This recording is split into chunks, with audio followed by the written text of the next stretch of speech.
तर पुन्हा एकदा राजकीय बातमी बघणार आहोत। बातमी नाशिकमधनं। नाशिकमध्ये ठाकरेंच्या शिवसेनेला एक मोठा धक्का बसेल अशी चिन्ह दिसतात।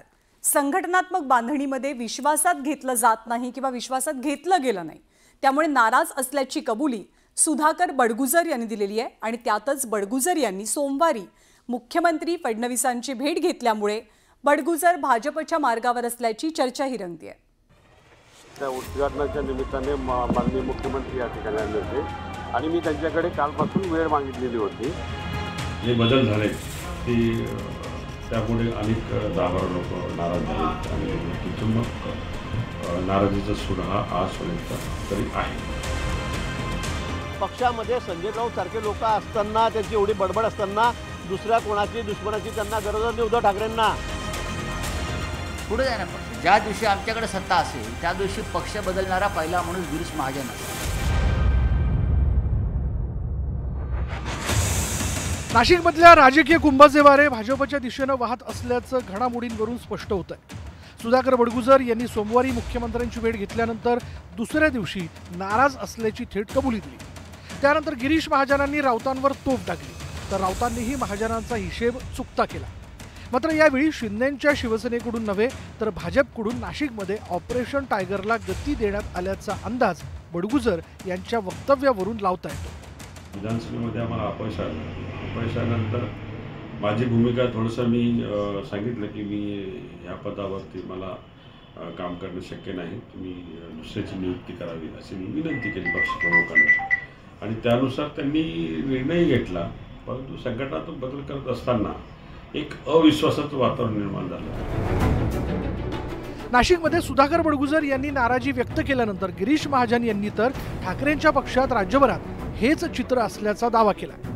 नुसते सुधाकर बडगुजरच नाही, अनेक नेते, म्हणजे नाशिक जिल्ह्यातच म्हणत नाही, मी महाराष्ट्रातही म्हणतो। आणि नाशिक जिल्ह्यात तर आता या शिवसेनेमध्ये राहायला कोणीही तयार नाही, कोणीच तयार नाही। हे असे लोक असताना कुणाची दुसऱ्याची दुश्मनाची गरज नाही। सुधाकर बडगुजर आणि गिरीश महाजन यांना जोडणारा एक धागा म्हणजे सलीम कुत्ता आहे का असं म्हटल्यास अतिशयोक्ती होणार नाही। कारण 2 वर्षांपूर्वी सुधाकर बडगुजर आणि दाऊद इब्राहिमच्या डी कंपनीमधील सलीम कुत्ताचा व्हिडिओ समोर आल्यानं राजकीय वाद सुरू झाला होता। भाजप आमदार नितेश राणे यांनी सलीम कुत्ता आणि सुधाकर बडगुजर यांचे फोटो विधानसभेत झळकावले होते।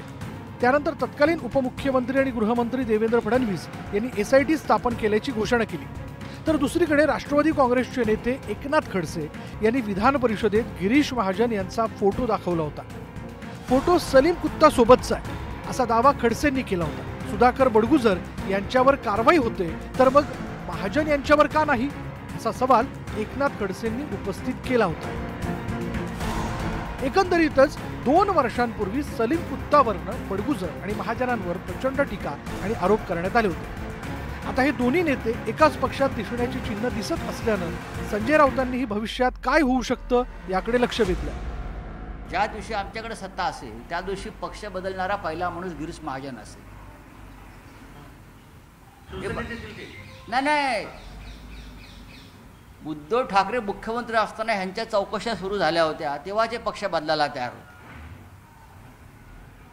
उद्धव ठाकरे किंवा सरकार होतं महाविकास आघाडीचं आणि यांच्या आर्थिक घोटाळ्यांच्या आणि इतर काही भानगडींच्या चौकशा सुरू होत्या तेव्हा हेच निरोप पाठवत होते, मी राजकारणातून बाहेर पडतो, मी शांत बसतो। नाशिकमध्ये होणाऱ्या सिंहस्थ कुंभमेळ्याच्या आधी राजकीय कुंभाला सुरुवात झाली आहे। नाशिकला पालकमंत्री नसला तरी भाजपनं गिरीश महाजनांना कुंभमंत्री करून जिल्ह्यावरील पकड मजबूत करण्याचा प्रयत्न केला। देवेंद्र फडणवीस यांनी मुख्यमंत्री पदाच्या पहिल्या टर्ममध्ये नाशिकचं पालकत्व स्वीकारलं होतं। कारण मुंबई पुण्यानंतर नाशिकची महापालिका राजकीय दृष्ट्या महत्त्वाची मानली जाते। एकेकाळी शिवसेना प्रमुख बाळासाहेब ठाकरेंच्या पक्षावर नाशिकच्या मतदारांनी प्रचंड प्रेम केलं होतं। त्यानंतर 2012 मध्ये राज ठाकरेंच्या मनसेवरही नाशिकच्या मतदारांनी विश्वास टाकला होता। नाशिकच्या महापालिकेवर मनसेची सत्ता होती। मात्र मागील 3 वर्षात भाजप आणि एकनाथ शिंदेंच्या शिवसेनेत राजकीय वर्चस्वाची चढाओढ निर्माण झाली आहे। त्यातच आगामी पालिका निवडणुकीच्या तोंडावर विरोधी पक्षातील नेत्यांनी सत्ताधाऱ्यांच्या गोटात जाण्यासाठी धडपड सुरू केली। मात्र यावेळी नाशिकमध्ये शिंदेंच्या शिवसेनेला पिछाडीवर टाकत भाजपनं ऑपरेशन टायगरसाठी बाह्या सरसावल्याचं स्पष्ट होतंय। आता या सर्व घडामोडींच्या पार्श्वभूमीवर उद्धव ठाकरे आणि राज ठाकरे एकत्र आले तर नाशिकचे मतदार पुन्हा ब्रँड ठाकरेकडे वळतील का?